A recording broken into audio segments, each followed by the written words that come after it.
right. Good afternoon. Good afternoon. Happy Thursday. Welcome back to Tips from Elaine's Desk. Elaine Proby here, CEO of PROBY'S Tax and Accounting and Tips from Elaine's Desk. All right. Welcome. Hey, Joan. Thanks for jumping in here. Good afternoon. All right. Good afternoon, Cognac. Hey, Mom. Hey, daughter. How are you? Thanks for jumping in, guys. Hit like and share on this video. Very important information about documents that you're going to need to do your tax filing. Tax filing is always a very, very, very stressful situation for a lot of people. And I have people come to my office that have been so stressed out. As a matter of fact, some of them lose sleep over the fact that they got to file taxes.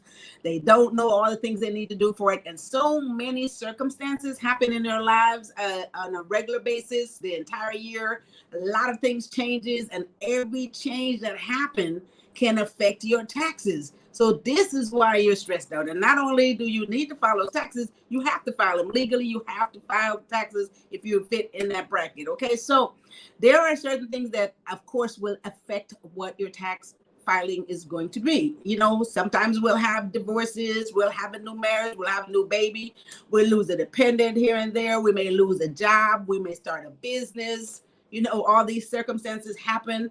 You may have had major investment in something, maybe in a piece of real estate, maybe you've lost it, maybe in the stock market, you've lost money there. You may have had to pull out some money from your retirement fund. A lot of times people want to know, and they're so worried about how this is going to affect them because they had to put some money out their retirement. They really didn't need to, they didn't want to, but they needed to. And all this stuff, people are very worried about how all this is going to affect their taxes. And each one of those circumstances, guys, will have an effect on your taxes. Some of us may have just started getting Social Security. How is that going to affect us? Some of us have Social Security, retirement income. Right? It's just all kinds of things that will affect your taxes. So this is why, and I can clearly understand why a lot of people are super stressed out when it comes to tax time. And then, of course, because you know it's mandatory that you file these taxes. And some of us are in circumstances where we don't know, we may think we owe a lot of money. And so we're worried about filing them. I've had people who didn't file taxes because they think that they owe so much money and they don't want to file them. And that's usually not the case. You want to file them so you know exactly where you stand, so you can take care of it early so it doesn't get worse. So we want to talk about the documents that you need to start off by collecting these documents to make it a very stress-free as possible to get this process done. Okay, so, I don't like having people stressed out about something that, we can simplify and make it a lot less stressful. Okay, so this is what we want to talk about today. Let's see, Angela Pay, thanks for jumping in here. Hello. Norman Strawn, I know I'm stressed out. I wake up every morning like, Lord, I have to finish these taxes up. Yes, you do. Afternoon, Miss Elaine. Hey, Karen, thanks for jumping in. And yes, tax filing is stressful, and getting the stuff together makes it even worse. So, and especially if you don't know what all to pull together. Okay, so I've had so many conversations on what these things are. So you guys hit like and share on this video. Go ahead and make you some notes on this, or you could always come back through here again, get this list, get all this information. All you can do is take your time and put together the information. And once you get it, most of the documents in, of course, we'll let you know what you're missing once we get the process started. So this will help you out. Okay, so make some notes on this, guys. First of all, to get your taxes filed, we have to have your identification, an ID or a driver's license. Now, the reason for this is we must know who we're filing the taxes for. Okay, so a lot of folks, if it hadn't happened to you, you've heard situations where other people have filed taxes on your behalf, in your name, Social Security, everything to do with you, and you didn't file those taxes. So we have to verify that the tax returns that we're filing and the identification of that person, that it is you filing and authorizing the filing of those taxes. So when you ask for your ID or your driver's license, guys, this is an absolute necessity, okay? So we got to have those IDs. And then, of course, we have to have information, Social Security number, names, and date of birth of everybody that's going to be in your taxes. Every dependent that's going to be in your taxes. If you're married, filing a joint return, your spouse's information, must have the names, must have their date of birth, and must have their social security number, right? In some cases, some people will have an I-10, which is a tax identification number. That works too. So if you have that as well, we need to have that information to get the taxes filed. I know a lot of times some people get a little concerned if they're being asked for too much information, but you have to have these documents to make sure that it is you and that you can literally, legally file those tax returns, okay? So you got to have that information. For those of you who have kids that you're paying child care, now a lot of folks come and they don't have this information. Anyone that is in a child care place, a facility where they're paying for child care, sometimes you're paying some independent person for child care. That's also fine. However, for you to claim that credit, you got to have the child care information. You got to have the name of the school, the name of the child care agency, or the name of the individual who is doing it, providing child care. Got to have an address, got to have a phone number, and you got to have their social security or federal ID number. You cannot claim that credit without this information. And a lot of the facilities, because they know this, they will give you a letter showing all that stuff, guys. So don't worry about it. They are very familiar with it. Just say, well, look, I need something for my taxes. They'll provide you with that information, and everything that you need will be on that letter.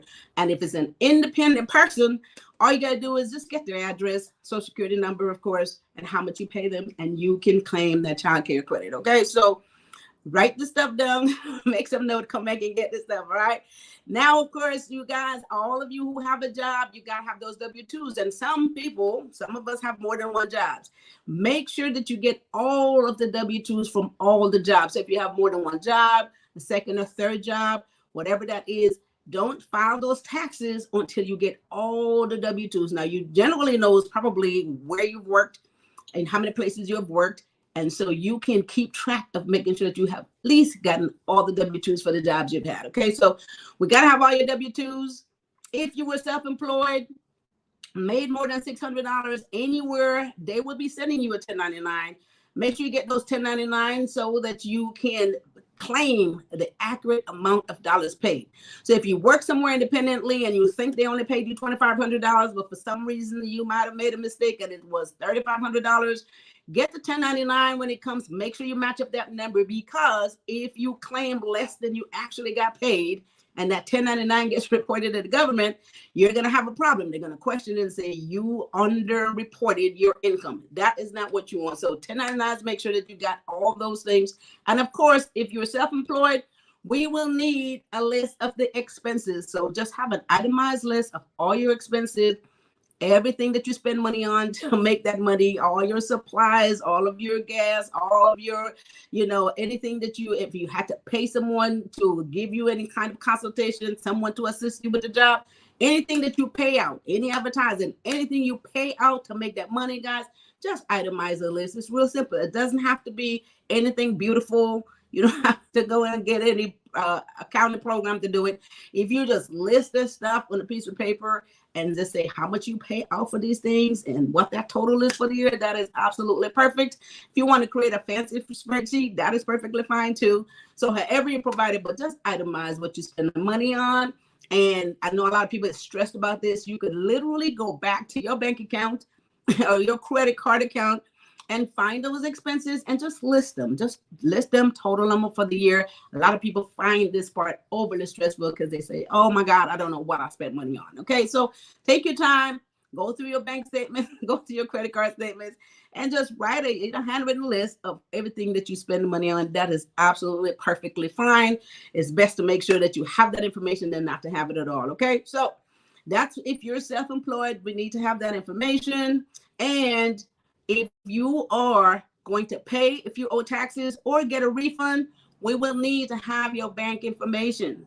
Whatever that institution is, account, routing, and account number needs to be given to us. Nowadays, the government wants to make sure that everything is direct deposited. They don't want to be mailing out checks anymore. If they don't have to, that's a lot of work for them.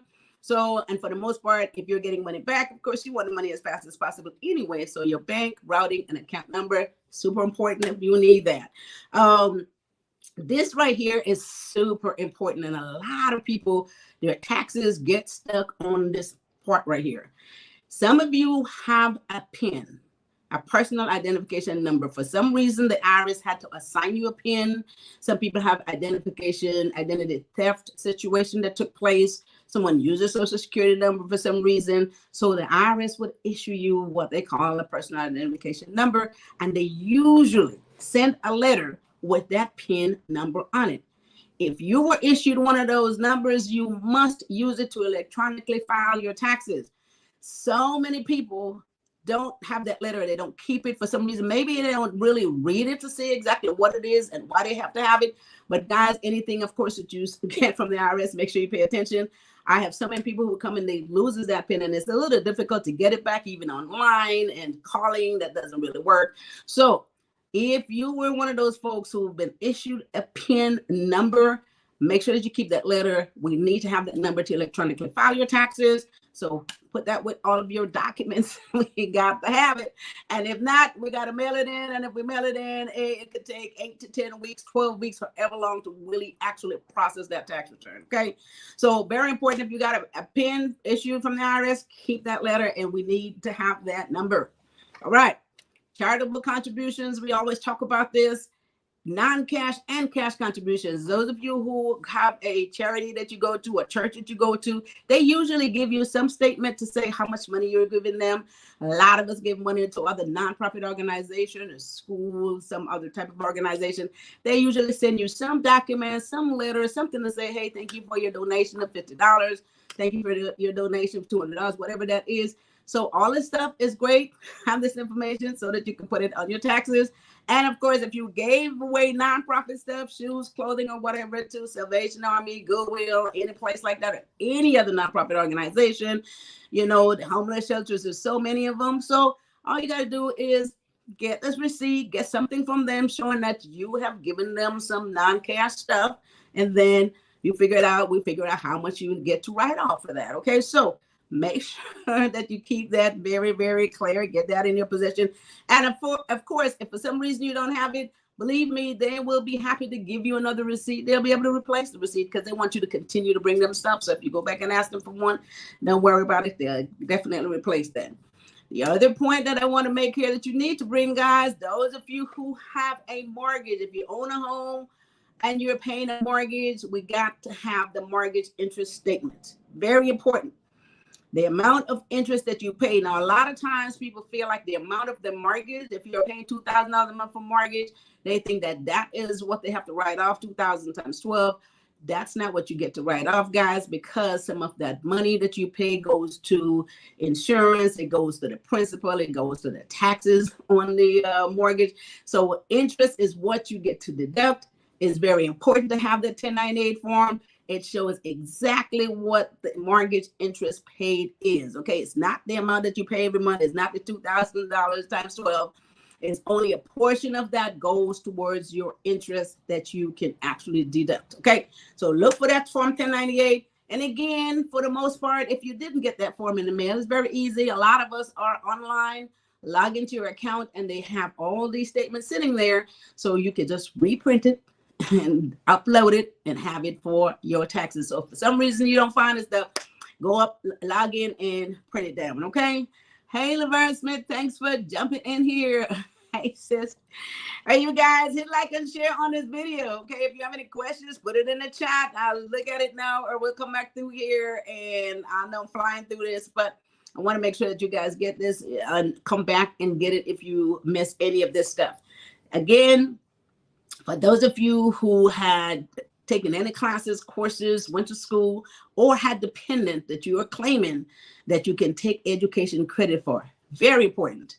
If you paid out-of-pocket expenses for education, expenses for yourself or your dependent, you should get a Form 1098-T from the institution that you paid. You cannot deduct your education credit without the 1098-T. So any of you who have a dependent or yourself that have gone to one of these qualified institutions, taking the course, taking classes, there's several semesters, pay out of pocket any tuition or supplies, any of that stuff, guys, Make sure that you can log into your account again. Everyone has a place where you get to log in now. Look for that information, get your Form 1098T. Without that form, you're not allowed to take the deduction because everyone is not qualified. Some of our tuition is covered by grants, and so you don't get to write it off. So it's only the out-of-pocket expenses. So you got to have that form so it will tell you what that amount is. All right. So if you have anybody going to school, make sure you get that form from them. All right. So the next one I want to talk about is retirement income, guys. If you pull money from your retirement, now this is where it gets a little tricky because a lot of people feel like they are not supposed to pay money on taxes on their retirement money. And so sometimes I've had someone that hadn't filed taxes in about 3 years because all they get was retirement income. And they said, well, you're not supposed to pay taxes on the retirement income. Well, if you are pulling from your retirement, they will give you a Form 1099-R. The minute you have that Form 1099-R, guys, they will tell you how much money that you have pulled and how much of that is taxable. Now, why is most of the retirement income is going to be taxable? Simple because when that money got set aside, and I always have to explain this, when you get paid, if you got paid $5,000 and they set aside, let's say, $1,000 into your retirement, you at that time only pay taxes on $4,000. Everybody get that? Which means that $1,000 that went to your retirement is set aside for later. So when you start pulling that money, you then have to pay the taxes because you didn't pay the taxes when you got paid. All right. I have to explain that so many times. I can understand why it's a little confusing because you're thinking, well, hey, I'm no longer working. I'm pulling my retirement. Why am I still paying taxes on this money? Okay. So she writes, have a question. Let me see what that is. She says, I can't deduct the money that I paid for online courses. So if you are paying for online courses as an independent person, though, it is an education deduction on your expense deduction. That's what that is. So if it's not one of those accredited school and you don't get education credit for it, but all the monies you paid for online courses that has to do with helping out your business processes, that's a deduction for your business. Okay, so take it as education or continuing education on your tax return, your Schedule C, okay, or your business form. Okay, so so the retirement, look for that 1099-R. We need to know how much of that you have gotten, and we also need to know whether this is early distribution, or it is a regular distribution, or it's death benefit distribution. It's very important. We can't do the taxes without the 1099-R form. Again, if you can't find it for some reason, you can always call and get a replacement for it. Okay, so must have it, must know how much of it is deductible. How much of it is taxable. That's the word. And just so you understand, yes, you must file if you get in retirement, or you may have a need to file if you get in that retirement. For the most part, it's always going to be some taxable income on there. Okay. So next one is your Social Security. Once again, a lot of folks doesn't realize they have to pay taxes sometimes on Social Security, depending if they have other income. So Social Security send you a form, an SSA form. Everybody gets this little form in the mail. I think it's pink, or you could go online and print it down, and it will give you how much was paid. Because again, a lot of folks want to go to their bank account and say, oh, well, they only deposited $2,000 in my bank, so this is what I get. But your gross Social Security could have been $2,300 a month, and $300 went to your Medicare expenses. So a lot of times you're never accurate when you're thinking about what you actually receive, because a lot of times it's more than that. Okay, so Social Security income, it may or may not be taxable. If that's all the income you get, you don't have to pay any taxes. If you had other income along with your Social Security, some or all of it may be taxable. So in that case, we got to have that statement to see how much money you have gotten and how much of it is taxable. Have any questions? Leave it in the comment. All right. Thank you for that. Guys, hit like and share on this video. Great information. If you just come back over this list and check it out, it will make your life so much easier, right? Now, let's get into rental income. Rental income. This is where a lot of folks gets it wrong, because if you are renting to someone where you're getting paid from a state agency, right? You're getting paid from a state agency, somebody on Section 8, whatever. So different cities, different county have different agencies that pay you. They send you a form. They send you a form 1099 showing how much rent that they have paid you, right? So with that form, you know how much the agency paid you. And then there are times when you have cash rent that's paid to you as well. So all you got to do is keep track of this stuff, guys. How much the agency paid you. They'll give you a 1099. Don't worry about it. You're going to get that form. And then you know how much the other cash rent is. And then, of course, you know what your rental income is. We got to have that. And please do make sure that you itemize. Again, it don't have to be pretty. You don't have to be any major spreadsheet. Write down the expenses. If you did some repairs, right? You want to write down how much that is. You pay the plumber to come by. You had to paint a room. You had to fix something up in the rental property. Just write it down on a piece of paper. Trust me, I don't mind if you just scribble it on a piece of paper. What you have done, how much you have paid for it is absolutely perfect. So we need to offset that rental income, right, with those expenses so you don't pay a lot of taxes. This is what we want to do. We want to make sure you take all your eligible deductions so that you pay as little or no taxes as possible. This is what we want to do. And hey, thanks for jumping in here. Hello. Thank you for jumping in. Guys, hit like and share on this video. We're speaking of documents that you need to collect to get your taxes filed. That will make it a lot less stressful. If you know in advance, you're not showing up with half the stuff and then, trying to worry about how you're going to get the rest of it. Okay, so let's move on to other 1099s. Other 1099s, like the 1099 INT, which is for interest. If you have a savings someplace at a bank, credit union, or wherever it is, you might get some interest on there. I think it's over $10 worth of interest for the year. They send you one of these forms. You got to claim it on your taxes. So look for these forms. A lot of us will have a few dollars someplace. It doesn't matter how much money and where it is, but as long as you get interest over, I believe, $10, you're going to get one of these forms. You need to put it on your taxes. So look for those 1099 interest forms. Look for your 1099B. If you are investing, let's say in the stock market in someplace, they'll send you a 1099B form. Shows what you have invested in, how much stocks you bought, and all this stuff. So they get this long, long document stating all the transactions that may have taken place. But you need to get that for your taxes, because there is, in that information, there's a summary of how much you spend, what you bought your stocks for, what you sold it for, and if you made any profit, if there's a loss or if there's a gain on it. So very important. Gotta have it. Look for the 1099B if you are in the investment side of things. Okay. And very important here.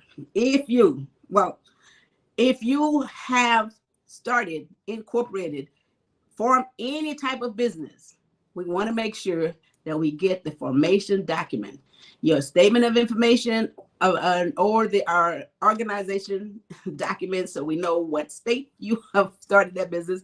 Some people started their business in other states, not California, and we need to know that information. We need to know that identification number, and most of all, you're going to get a letter from the IRS to give you your EIN number, which is the employer identification number. This number is like your Social Security number for the business. Got to have it to get the business taxes filed. Okay, so these are two important information that we're going to have if you started an LLC, or you did a corporation, or you did a nonprofit organization. Any of that stuff that you have started in the year. Again, some people feel like, well, I just started in October, or I just started in September, I don't think I have to file taxes. If you formed the entity within the year, right? You have a tax obligation. The government do not know what you have done. They do not know if you made any money. They don't know anything unless you tell them. So you have an obligation to file some document to let them know, look, I didn't make any money, or I spent some money. So if you formed any type of entity within the year, I've had people come year after year and they said, well, I didn't make any money and I started this thing 2 years ago, so I don't think I need to file. Well, you need to file to tell them something, because they don't know, and you don't want them to make up something, because now we're going to have to backtrack and try to clean it up. All right. So if you form a business in the year, let's get the document that you formed the business on, get your federal ID number. Let's get those taxes filed. So I'm going to leave it at that. Those are most of the documents that a lot of us is going to need to have. There's tons of other types of documents if you're involved with a lot of other types of stuff. If you're a partner in another business, you will get another form called a K1 to say how much money that your share of that business was, whether it's gain or losses. So there's other stuff you need, but these that I talked about here are some of the very common form that we all, 90% of people are going to need to get their taxes filed. And anything other than that, of course, we could discuss along the way. All right. So you guys, please come back over this video, check off these points. Make sure that you, you pay attention to this first so it doesn't give you anxiety and you have to go file the taxes. Now you don't know what to do. So to the entire thing here, it's not the points that we had today, but the fact that we want to make sure that the documents that you need to collect before you file your taxes so you can have a very stress-free filing season. So many people, again, have anxiety, and we're here to make it easy for you. Not only that, once you get all your documents filed, you don't even have to come into the office, guys. We have it so easy for you. You go to our website at PROBY'S.com and you just upload those documents. You don't even have to leave your house. You don't even have to leave your business. You don't have to spend time at their business day. Again, people get anxiety. Oh my God, I got to go to the office. I got to make an appointment. And again, that throws you into a tailspin. You don't have to do any of that. You can sit at home in the middle of the night. You could log in. You can upload all these documents and get everything processed, have a phone interview, have a phone conversation. Everything is electronically done, electronically filed, direct deposit, electronically paid. You don't have to go anywhere. And that's it. You get it all done. It is so stress-free now. We make it stress-free. Lerner Smith says, great information. Thank you, Lerner. All right, guys. Don't forget to put any questions you have there. If you want to call and ask me anything, get any consultation, of course, you can call the office at 323-290-9034, or on our website is a calendar. You can set yourself up there for a 50-minute free consultation, and I can assist you and walk you through the process. We want to make this as easy as possible. All right. So with that said, guys, Elaine'sDesk.com, we still have that workshop in store for you. We're going to give you guys a date and time for that. All of you who are in business, we're going to talk about how to stay in business. 40 years later, we want to share with you how PROBY'S Tax and Accounting been in business as long, right? So there's a secret there. So I'm going to have that workshop coming up. I think we're going to schedule that maybe in a couple of months down the road. And there's a lot of other information on the website. There's a beautiful blog there that tells you all about how to run your business and all the different things that you can do to make it very successful. So I think that's going to be great. Joan said, thanks for the great information. Have a great weekend. All right. All right, so guys, so that reminds me, yes, this is Thursday. I don't know where these days are flying to, but this is Thursday. Here we are almost at the end of the week. With that said, you guys have a fabulous weekend. Join us back here next Tuesday. And with that said, she said, take care of each other and take care of yourself. Thanks for watching. Bye-bye.